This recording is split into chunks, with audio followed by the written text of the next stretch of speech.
This is not our war.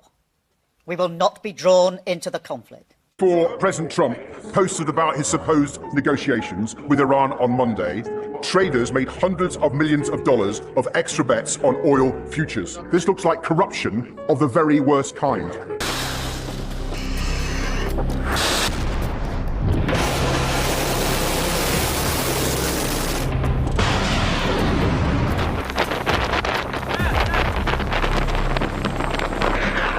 दोस्तों, दुनिया इस वक्त एक ऐसे मोड़ पर खड़ी है जहां एक छोटी सी चिंगारी पूरे महाद्वीप को जला सकती है। जब पूरी दुनिया की नजरें इजराइल और ईरान के मिसाइल हमलों पर टिकी थी, ठीक उसी वक्त लंदन के व्हाइट हॉल में एक ऐसी गुप्त बैठक हुई जिसने युद्ध का पूरा नक्शा ही बदल दिया। ब्रिटेन ने दुनिया के 38 ताकतवर देशों को एक मेज पर लाकर खड़ा कर दिया। यह सिर्फ एक मीटिंग नहीं थी, बल्कि ईरान के लिए एक अल्टीमेटम था। आखिर ब्रिटेन ने अमेरिका को पीछे छोड़कर खुद कमान क्यों संभाली? क्या 2026 का यह साल इतिहास का सबसे खतरनाक साल साबित हो सकता है? अगले कुछ मिनट में हम इस मीटिंग की हर उस इनसाइड डिटेल को डिकोड करेंगे। The RGC has further said that it has turned back 3 ships that were trying to transit through the Strait of Hormuz. The threat has significantly escalated tensions in the Gulf and has also raised some fresh fears over the safety of one of the world's most critical maritime choke points, through which a major share of global oil and gas supplies pass. इस पूरे विवाद की जड़ में है straight of Hormuz. नक्शे पर देखिए, यह छोटा सा रास्ता ईरान और ओमान के बीच है, लेकिन दुनिया की 20% ऊर्जा यहीं से होकर गुजरती है।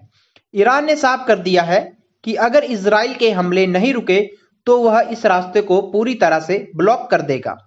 ब्रिटेन की चिंता यह है कि अगर यहां से तेल और गैस की सप्लाई रुकी तो लंदन से लेकर टोक्यो और दिल्ली तक की बिजली गुल हो सकती है। 28 फरवरी 2026 को इजराइल द्वारा किए गए ऑपरेशन एपिक फ्यूरी के बाद ईरान ने यहां अपनी घातक नूर और खलीज फारस मिसाइलें तैनात कर दी है। दोस्तों, अब सबसे बड़ा सवाल यह है कि क्या 38 देश की संभावित ताकत वाकई ईरान को रोक पाएगी?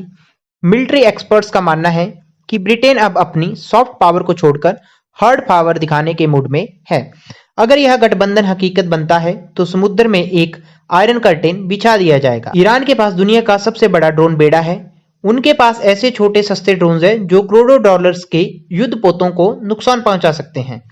ब्रिटेन की रणनीति है कि वे अपने टाइप 45 डिस्ट्रॉयर्स को आगे रखेंगे, जो मिसाइलों को हवा में ही मार गिराने में माहिर रहेंगे।